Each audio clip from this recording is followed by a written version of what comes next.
Bodhisattva family reunion on these Tuesdays.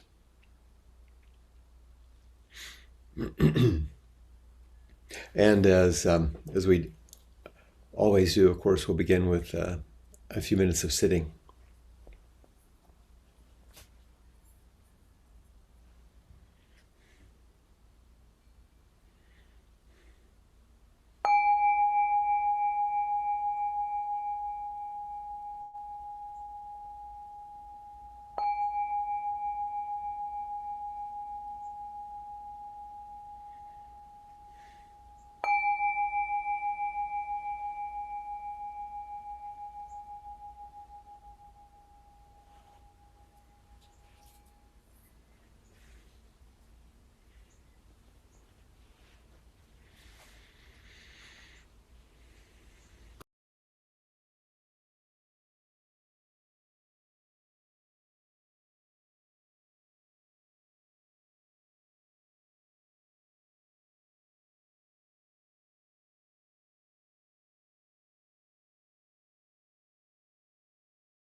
As we sit together, just a reminder that by your attention and gentle effort in sitting, you're making an offering.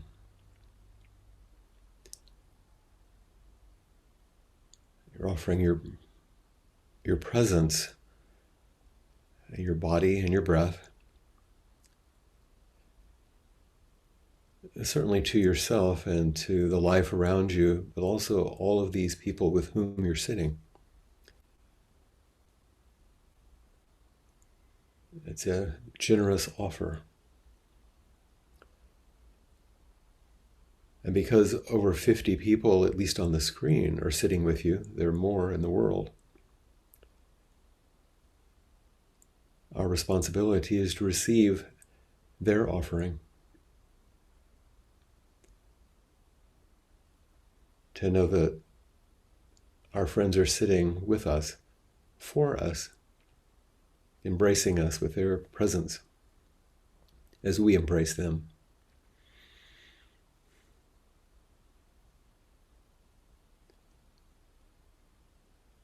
But it's a unique offering and a unique receiving because we've stopped doing and becoming and creating and trying.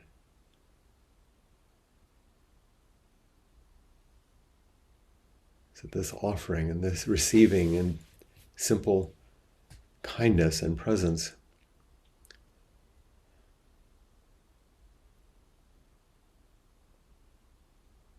is a unique and simple gift.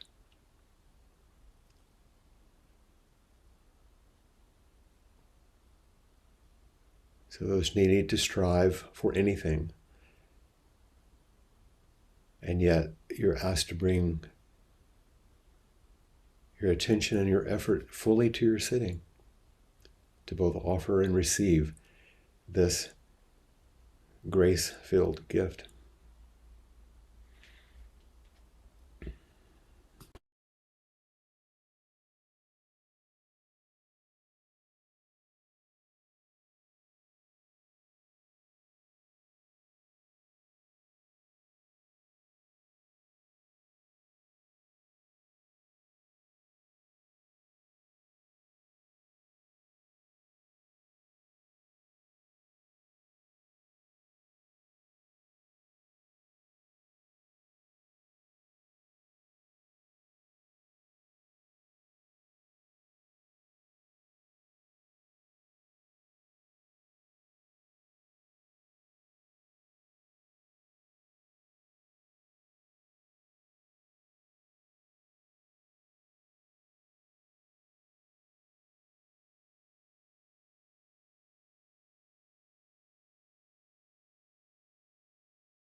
And as we remember the gift that we're offering and receiving through our sitting and the embrace, we now, with our voices, intone the verse of the robe.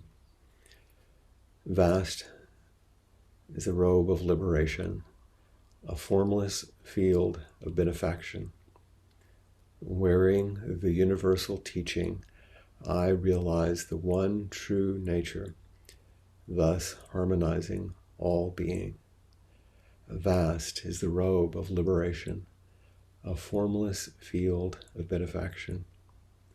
Wearing the universal teaching, I realize the one true nature, thus harmonizing all being.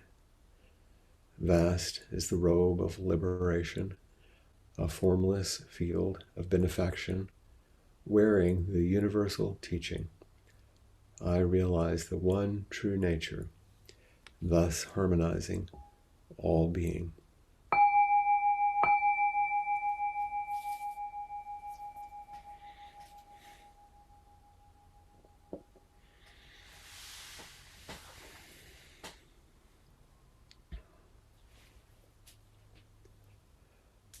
It's good to be back in this seat again with you today. It was so lovely to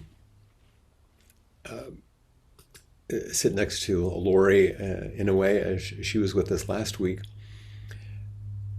and inviting us to attend quite intimately and profoundly with our body as we sit, to remind us of the necessity for being grounded, that the foundation of our practices is our body and this world and nature. And then she read that lovely Chan poem at the end, which ended with "Only the mountain remains," pointing towards the larger field, this field of benefaction, the boundlessness in which our body is situated. So I appreciated her teachings. And her poem reminded me of some of the very famous poetry from China from somewhere between the 6th and the 9th century. Hanshan, who lived on Cold Mountain, sometimes he was called Cold Mountain. Listen to this one. He was a hermit, by the way. He lived on this mountain called Cold Mountain, and he was sometimes called Cold Mountain, which is the name Hanshan. So he would write about his life there and practice there. He said, "No matter how high you climb Cold Mountain Road, the way to Cold Mountain never ends. The long valley is stacked with boulders, its shoreline wet with lush grass, slippery moss, regardless of rain, pine trees singing, even without wind. Who can go beyond the entangled world to sit with me in the midst of white clouds?" So I hope you get the lovely imagery. What I hear, at least what resonates in me, because it calls to some of what Lori was talking about, this practice of intimacy never ends. No matter how far you appear to have traveled in practice or think you might have gone. And the opportunities for penetrating the great mystery of life and death never end. He says, no matter how high you climb Cold Mountain Road, the way to Cold Mountain never ends. And of course, in our lives, and in my life, there are always barriers and challenges along the way, embodied ones. So many of my friends have, maybe it's my age, are falling ill or having struggles. But everything is actually manifesting as your life, despite whatever reactions we might have to the conditions. Hanshan says, the long valley is stacked with boulders. Its shoreline wet with lush grass, slippery moss, regardless of rain, pine trees singing, even without wind. Your own true nature is always there, right alongside, or maybe it's the same as the obstacles. Suzuki Roshi would say, your true nature is always on your side. But to feel the slipperiness of the moss, regardless of the rain, and to hear the pine trees singing, even without the wind, requires practice, requires effort. And he asked the question at the end, who can go beyond the entangled world to sit with me in the midst of the white clouds?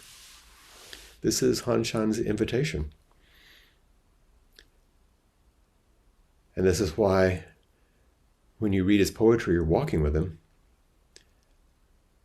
And as you listen to Lori's instructions, you walked with her, and today with me, and next week with Josh, and on, warm hand to warm hand. Who can go beyond the entangled world and sit with me in the midst of Zoom squares, the white clouds? I was listening to a talk recently by Ed Satizan, who's is one of the current co-abbots at the San Francisco Zen Center. And he was recalling being a young man and coming to practice. He actually stumbled into Tassajara. He was hiking. He loved nature, going on long walks like Lori does. Takes our group on walks in nature. And stumbled into Tassajara and was let in for some reason, even though it was closed at that time. And he said he was in such a confused state of mind, partly because he was quite young. This was the late 60s probably, or close to 1970. But he found his practice at San Francisco Zen Center and a way forward. And some of us kind of stumble in that way. But he said that, and I really resonated with this, he said he knew, like most of us, that life was this amazing gift. But he didn't know how to live it, not truly. And he could see that this sense of the mystery and the beauty and the gift of life was well beyond just, doing psychological work and feeling better and being less burdened by the past. And that's absolutely useful. But there was something also further that spiritual practice touched. It's what we feel when we sit in silence and stillness and offer ourselves to our life and to each other and receive each other in each other's lives.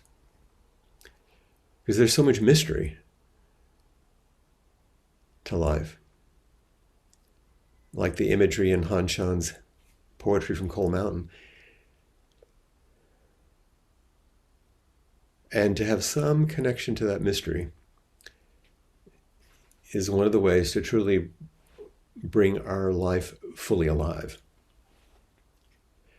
To touch the mystery in an embodied, natural way, to be able to feel the slipperiness of the moss, whether it rains or not, to know it's still there, to hear the pine trees singing even without the wind. I took a walk the other day to the overlook near Kalapapa, and the trade winds were really high. And going through the kind of pines that are there in the windbreak, you hear a certain kind of whistling, and the beauty and the sound can be quite strong. And then to walk past them onto the bluff and to feel the wind hit you so strongly. But even deep in the forest, away from the bluffs, in the quiet, you can still hear it in a certain way. And through relational practice, he says, who can go beyond the entangled world and sit with me in the midst of white clouds? Together, he's saying, together, come sit with me, so we can deeply appreciate this life and bring our life to life. There's the introduction to the chapter in Zen Mind, Beginner's Mind, entitled Single-Minded Way. So many of you are familiar with this little volume, and in each of the chapters, you probably read that many times, some of you. And this one, Suzuki Roshi says, the purpose of my talk is not to give you some intellectual understanding, but just to express my appreciation of our Zen practice. I feel that often. He goes on, he says, to be able to sit with you in Zazen is very, very unusual. Of course, whatever we do is unusual because our life itself is so unusual. Buddha said, to appreciate your human life is as rare as soil on your fingernails. It's such a strange image, isn't it? He goes on, he says, dirt hardly ever sticks to your nail. Our human life is rare and wonderful. And when I sit, I want to remain sitting forever. Don't you sometimes feel that when we're sitting? He says, the purpose of my talk is to express my appreciation, and that is all. Our way is not to sit to acquire something, it's to express our true nature. That's our practice.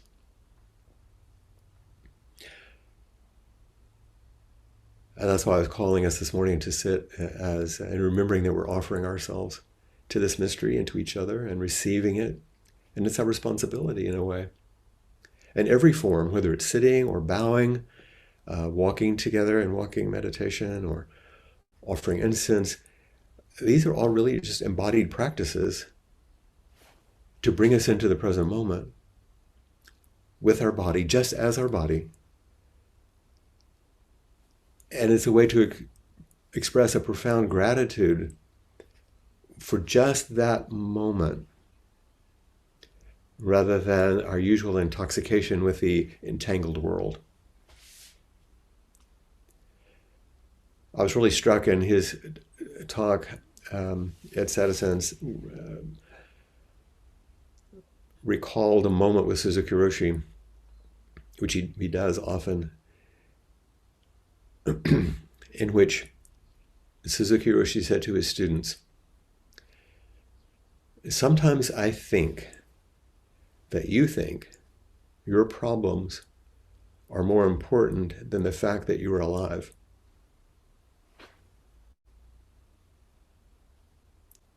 Sometimes I think that you think your problems are more important than the fact that you are alive.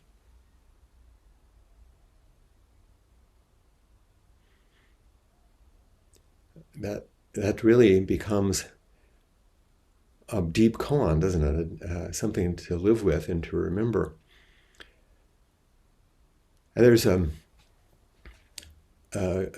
case 6 of the Blue Cliff Record. Some of you are familiar with these koan collections. It's not important that you know these particular things, but this particular story, because what koans are is just a public case, a story about something.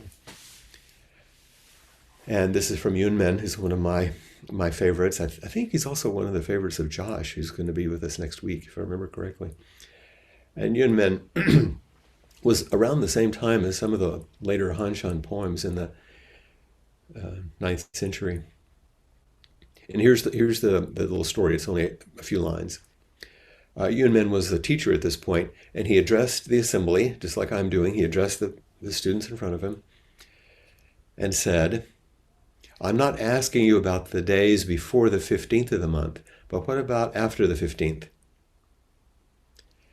Come and give me a word about those days. And then before anybody could answer, before anybody raised their hand on Zoom or came forward, he answered. He said, every day is a good day. So what is this every day is a good day thing? And by the way, well, most of us want to explain ourselves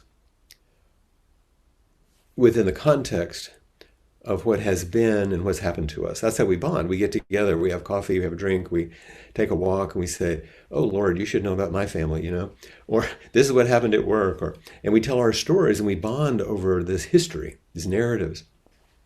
That's the 14th day, or the 15th day, depending on how this is translated. He says, I'm not asking you about the days, the 14th day, before you woke up. Yunmen isn't interested in the past and all the explanations and all the excuses and all the justifications about how you got to be the way you were. He wants to know about now.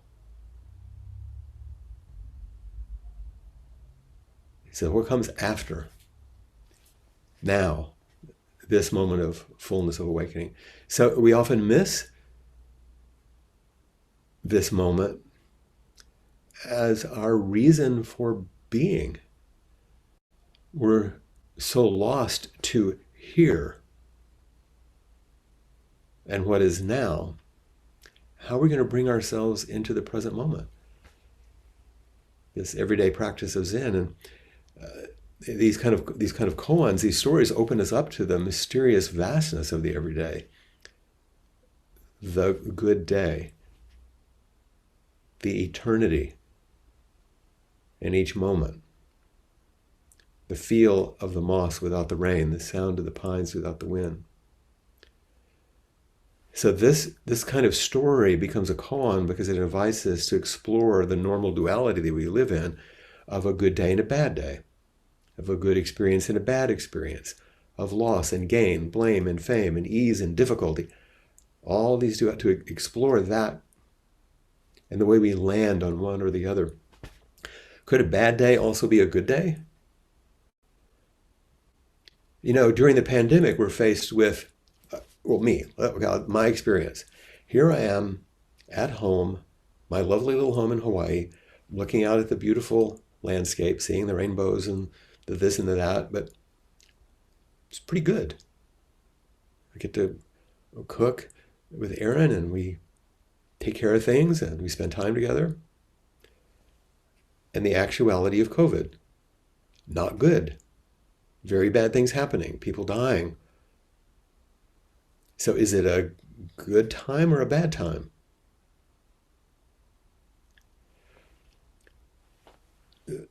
The miracle of a vaccine created in record time by amazing scientists and great effort to support humanity, a very good thing. The weaponization of views around such a thing, causing a bad thing. Is this good or bad? I think it's more, how do we embrace it all? It's the embrace, the offering and the receiving, the suffering and tragedy of human life, as well as the ecstasy and the joy. But only by embracing it can we learn how to love and act with compassion. Only by embracing it all in some way, in our own limited, stumbly ways, can we learn how to love and act with compassion. In a sense, every day that you're alive is a good one. In the last years of his life, my dad would say, I'm blessed to have another day. And that's true. But that's only one level. I think Yunman is asking more. How do we practice with the view that every moment of every day is a good day? Most of us, if we're honest, are frightened to actually live our lives. And we play like we're not. And there are many wonderful things that call us forward.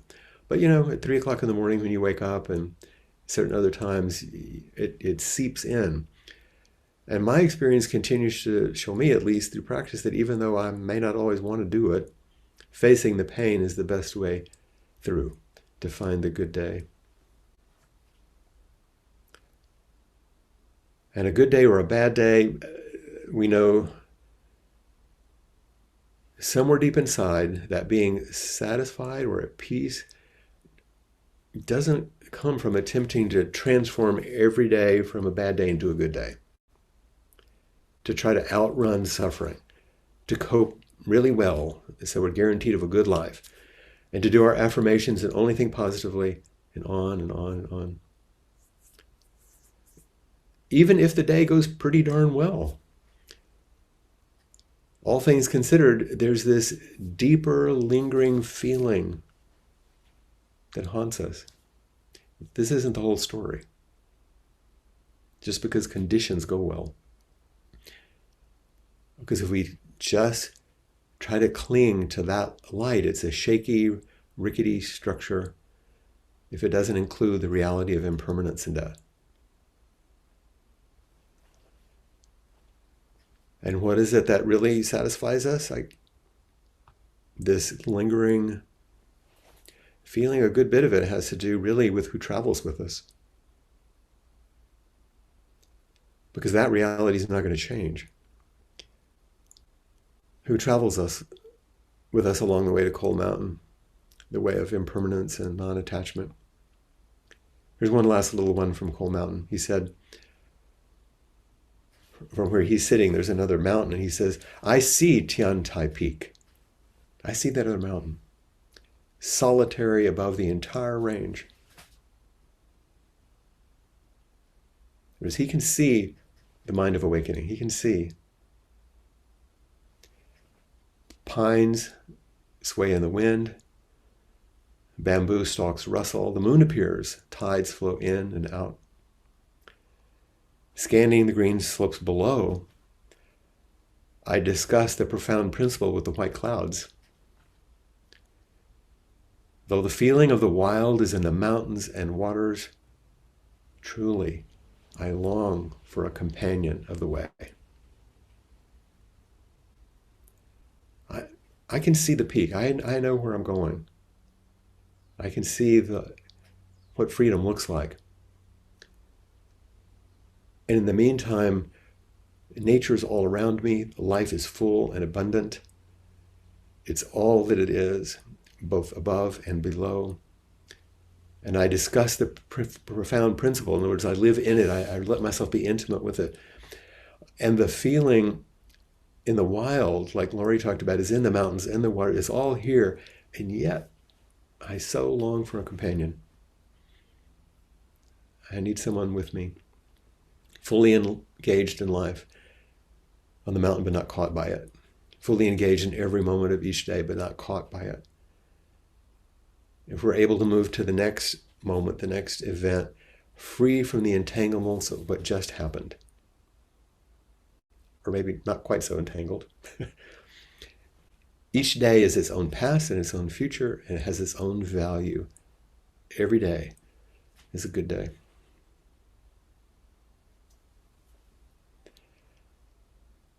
So, companions, come forward with your questions, with your comments, with your complaints.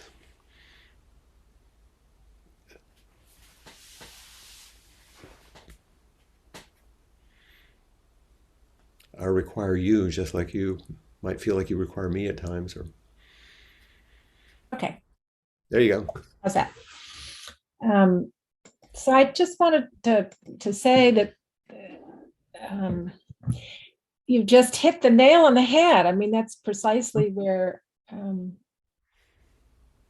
I live in that world a lot of the wanting the companion to travel with. And of course, I have so many of them. Why? Well, yeah, and you pointed me in this direction, so I'm trying to follow your teaching from last time. That's what I tend to do, and then Right. um, try to hit the same nail on the same head, and maybe go a little deeper with it.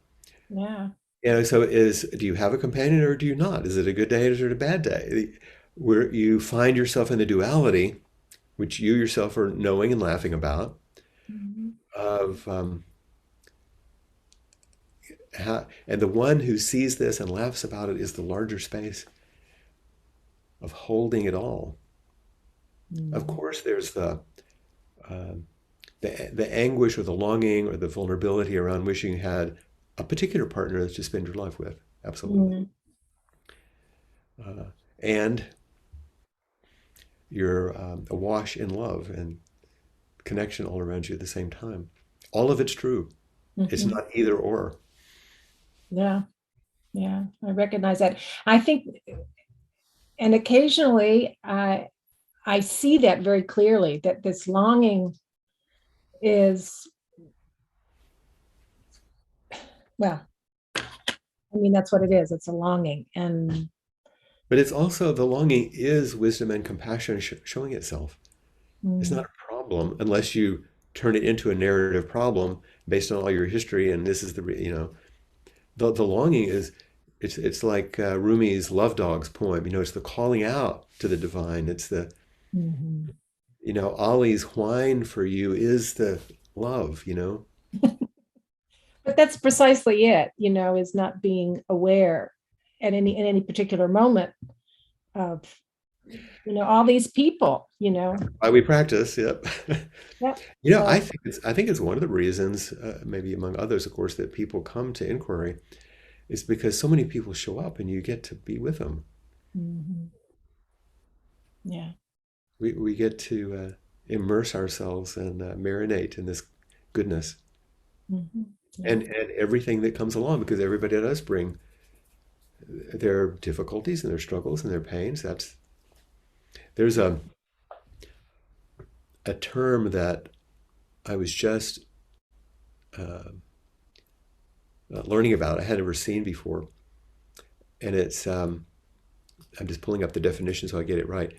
It's in English, the transliteration is Yugen. It's two symbols, Yugen, Mm. and it's a concept in Japanese aesthetics. And it's the definition I found that's consistent is the profound, mysterious sense of the beauty of the universe and the sad beauty of human suffering. Yeah. One thing that, Huh. and if you look at only one side, you're not seeing the whole. The magnificence of this and the sort of brokenheartedness, the poignancy of it. Mhm. Uh, and I think that has something to do with navigating this duality that you're talking about. And that's what you see in nature. Mhm. Yeah.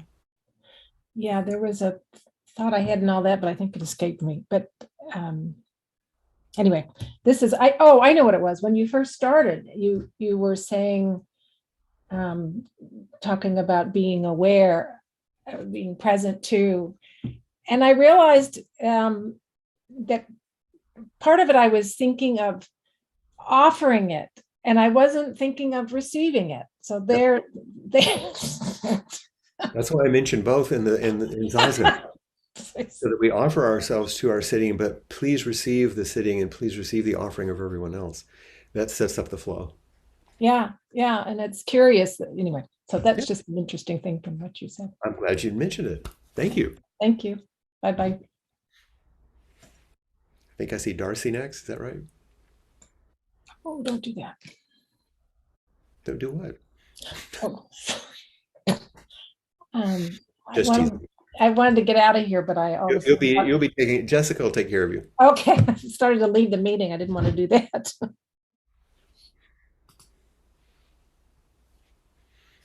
Yeah, but we have both Jessica and Maria here, so between the two of them, it'll be taken care of. Hi, Darcy. Am I on? You are. You were on. All right. So it felt like you were speaking right to me, so I had to raise my hand. All right. I have just finished reading this book, Oh yeah. and I have been living in it. It made such a profound impact on me, and I just now looked, and sure enough, on the first page, there's a quote by Hanshan. Men ask the way to Cold Mountain, and Cold Mountain responds, there's no through trail. So, Yes. but I've been living in that book. I haven't seen the movie, so I can't comment on that, but the book, it, So it's a novel, right? it's a novel by Charles Frazier, and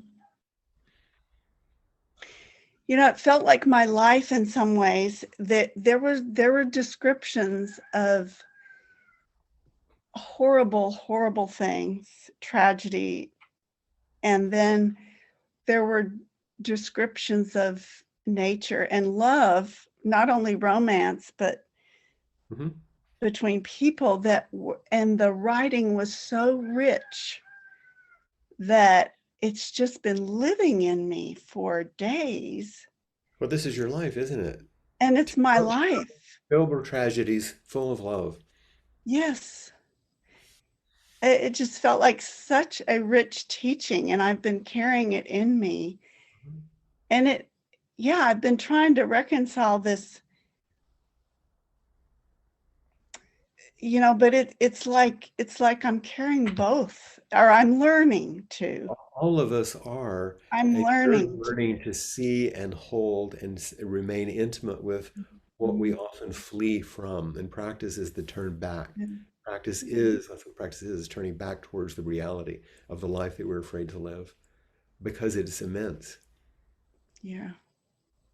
And sometimes there are things that grab you violently and jerk you towards it, as you well know. Mhm. Yeah. Yeah. Thank you for expressing it so wholeheartedly with us. Yeah. I don't think I expressed anything. I feel speechless, but I just wanted to That's the deepest. comment how much it spoke to me. Thank you. I was speaking to you. Everybody, quite specifically. Mm. And there is a book called The Complete Cold Mountain by Kaz Tanahashi and Peter Levitt, and they translate in one place all of Hanshan's poetry translated in one volume. Mm. Wow. We can put that with the chat, or with the recording. Yeah. Yeah. Thank you, Thank Darcy. Sheila.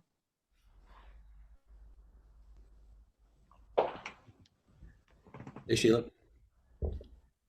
Okay, am I on now? You are on. Okay. Oh, wonderful, wonderful, wonderful, wonderful. Every day, a good day was the first scroll that I saw on the first 10 lessons of the Japanese tea ceremony that I had in Japan. Did you notice that I raised my teacup to you when I came on? Wow, that was the first one you saw. I had other first tea lessons, but that was the first real, it's different. Every first is different. Anyway, that young man that was teaching that had AIDS, and he did die while I was there, but we had our 10 lessons anyway. And then the other thing that I resonate to from what you said so much, Yugen, Yugen, in the way you described it was so perfect. I can't repeat it, but you repeat your definition of what you found? Yeah, it's the sort of profound mystery, the mysterious sense of the beauty of the universe that you can't even describe, and at the same time, the sad beauty of human suffering. Exactly. It's what Exactly. you experienced with that young man. Exactly. The beauty and the suffering. And what Darcy said, speechless, and you said it. You can't describe it. But the Japanese love, they apply yugen as one of their wonderful words. You know, they have wabi and sabi and all these wonderful words. And yugen, they apply especially to how they love the beauty more, well, not more, but different of not just the full moon in your face, but the full moon with the wisp of cloud That's right. over it. That's Because what they're saying is the that makes it beauty more is because of the suffering, more beautiful. and there's beauty in the suffering. They're Exactly. not two things. And they're not more or better, but it's to appreciate that beauty of the moon with the cloud Yeah. over a little bit in it. And also another part, I've been doing what I call cloud therapy or cloud meditation with the clouds outside my big window Mhm. up over the courtyard that I really rented this room in assisted living for because of the windows Mhm. and the fountain. But the clouds, Yeah, you're discussing it with the white they clouds. look like they look like an entity.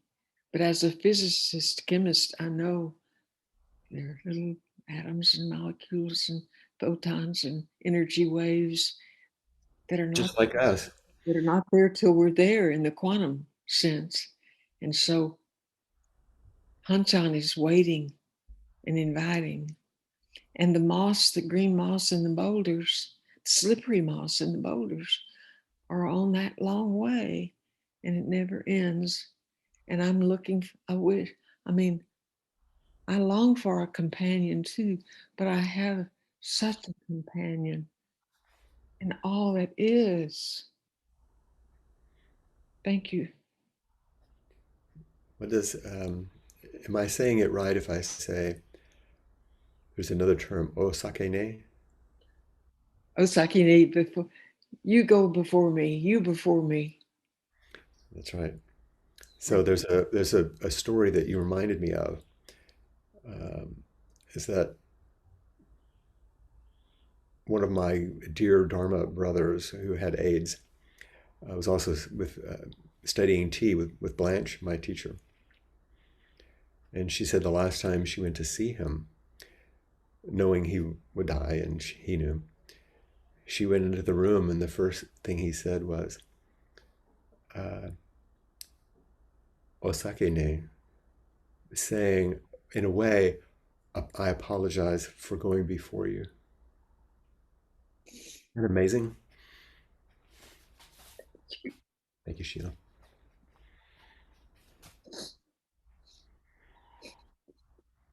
Thank you very much. Osaki. Mhm.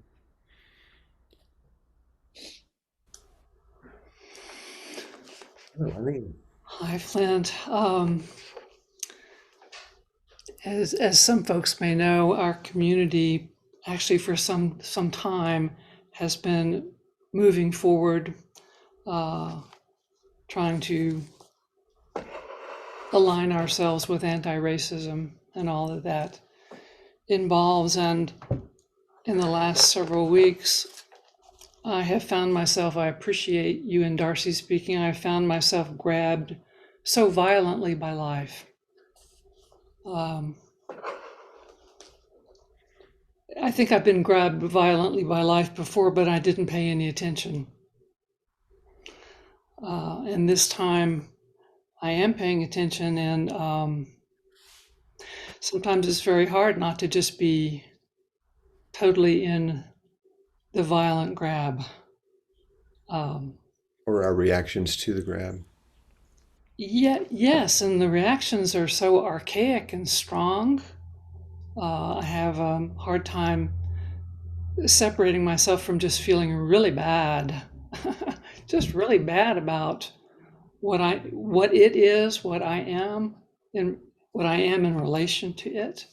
Um, so I appreciate it. Actually, I just come to say I appreciate the words being grabbed violently by life, just having those be lifted up so that I can go, oh, yes, that's what's happened here. And it is part of a larger landscape that I may or may not be able to see so well. So I guess I'm coming today to say thank you to this entire group for being here, and to Darcy in particular for invoking the words that you spoke. Yeah, there are moments of that grabbing, and that's of course what we were practicing for, isn't it? You know how to navigate that kind of territory. Well, I'm hoping to find that wisdom. It's in you. Let it blossom. Thank you. I will do my best. Thank you.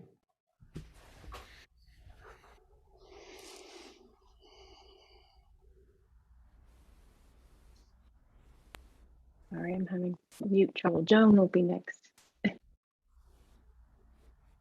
Hello. Hi, Joan.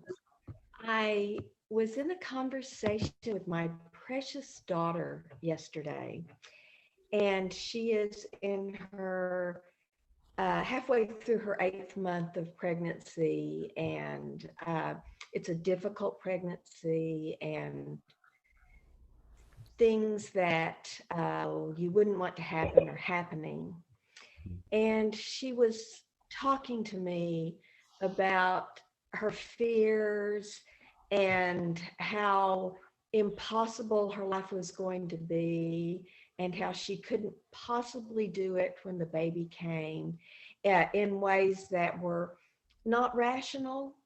And sadly, I got caught up in the tangle of the world and was talking to her about how, yes, those things are irrational, rather than meeting her with her fears and listening and offering love. And I was totally caught in it until the conversation was over. And then I went, no, that wasn't what I wanted to do. I didn't realize it, but I was not where I wanted to be, but I got caught up in it. Yeah, when we jump in the fast-moving water to save someone, sometimes we drown with them a little bit, get swept away a little bit. And Yes. then we just do our best to get back on shore. It happens. But I can feel the anguish, like you wish to have met her in a different way. And if we both happen to make it back on shore, then maybe the next time I will be more aware of what might happen and what other possibilities might be. The best I can That do. would be great if it worked that way. It would, and it does sometimes, and that's fantastic. No, seriously, I mean, next time maybe it's shorter. Maybe you don't get caught as much. That's why we do this, isn't it? Yes. To help us stay awake. Exactly. But mainly, just as you wanted to make sure you met her difficulties, I'm also wanting to make sure that you hear me say, I know what I use the word anguish when we suddenly realize I missed someone I love so deeply. Well, and without this practice, I really wouldn't have known another way. Yeah, right. You have that reflective awareness. Yeah, I was blind to it. Yeah, but your larger self isn't, and now you're avowing that. Yeah. Thank you, Joan. Can you hear me? Yes. Ah, okay. There we go. Thank you. Hi, Flint. We figured it out. Thank you, Maria. Maria, I got tips from Maria and Jessica. So there you have the beginning of your talk, Flint, where we're offering to each other. And it was a wonderful reminder to me because I'm not always sitting with that idea. And it was a beautiful reminder, but both ways, as Lori said, both the offering and the receptivity part. Every day is a good day. I recently had 3 doctor's appointments in Manhattan, and they all went like 1, 2, 3. And I'm driving home, and this was a good day, and I questioned it because I realized why is a day where things go wrong or go right and wrong or whatever, it's what I'm getting at is you get attached, or I do, when things do go well, then that becomes the standard that we're looking for, and then creates more disappointment, et cetera. So there was skepticism. And I think, probably the practice has helped me step back and say, oh, let me take a look at, it's so great. Like Joan said, Joan wouldn't have known what she knew without the practice, and you wouldn't have even stopped to have that reflection without the practice. Exactly. I just would have wanted more. Yeah. And the third one is, and this has to do with, I think, the companionship and giving and receiving, and also our narratives. Really quickly, I was on Facebook yesterday and noticed an old happy birthday to me. And what I realize is that people, when they get those, when I see them getting them, they thank the people. And I don't. And I have 2 friends who have made really nice things for me. And this was all between yesterday and today. And I don't make anything besides food. I don't, and I am good at these things. So I told a friend 5 years ago that her cat died, I would do a painting of her cat. I started to draw it today because I figured, yeah, I'm realizing that I was too angry with my history. Yeah. And just start the drawing. So, That you can see that that loosens up life for you. That's where the life is. Wonderful, wonderful. thank you. Thank you. I'm glad you figured out your audio.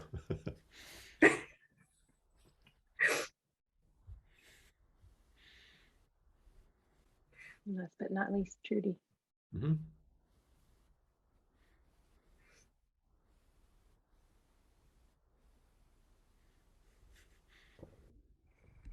I understand you've had a lot of bad days. Oh yeah. um, yeah. And it, I'm so grateful for practice for having that bigger container of, yeah, it's pretty shit. And oh, and look at the lovely leaves. So that's really good. But it was just something that happened yesterday morning. I went to sit with the Sheffield group because sadly one of our lovely Sangha members died really unexpectedly. And as I'd been getting the news, I was running a Hakomi group, and I was actually literally reading that poem about if you knew this was the last time as the calls were coming in. And there was something that juxtaposition just felt so strong. And then and so I read it at the Sangha, but then I went to a birthday party for 1-year-olds. I don't think they should be allowed to happen. Who's Big that for? yeah, Anyway, the madness of a toddler group birthday party. And at one point we were sitting under one of those parachute things doing it, and we were singing row, row, row your boat gently down the stream. hmm Merrily, merrily, merrily, merrily, life is but a dream. And there was the just catching. And I know you sometimes use that image of us rowing into the center of the lake. And it was just so strong to have if you knew, and then merrily, merrily, merrily. So it's a good day as we row towards our death. Well, it's what we have. There's not another one. Exactly. It's what we Um, have. as we're at the end of our time, so in order to end, how about if you read? Ah, That'll be our completion.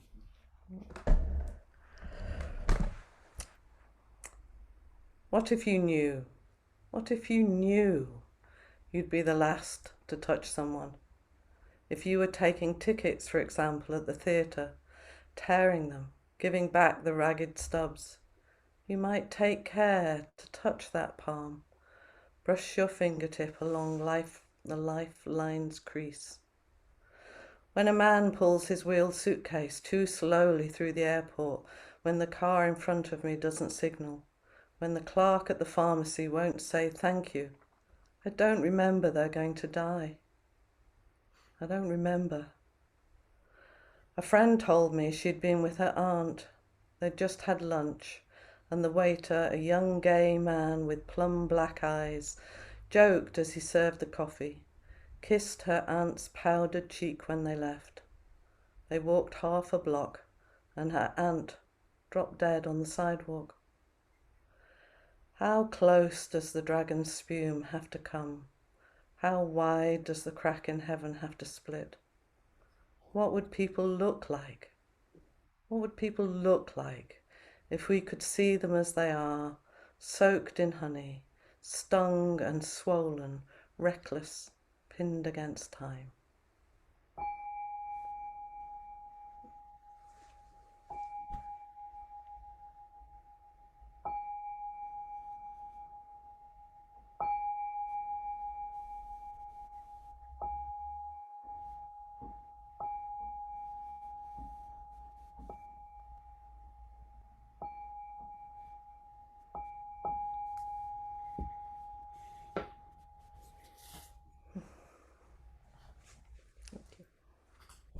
Thank you, everyone, and thank you for that reading at the end. And now you'll have some time to be together, I believe, and the breakout rooms. And please, people are longing for companions. Jessica.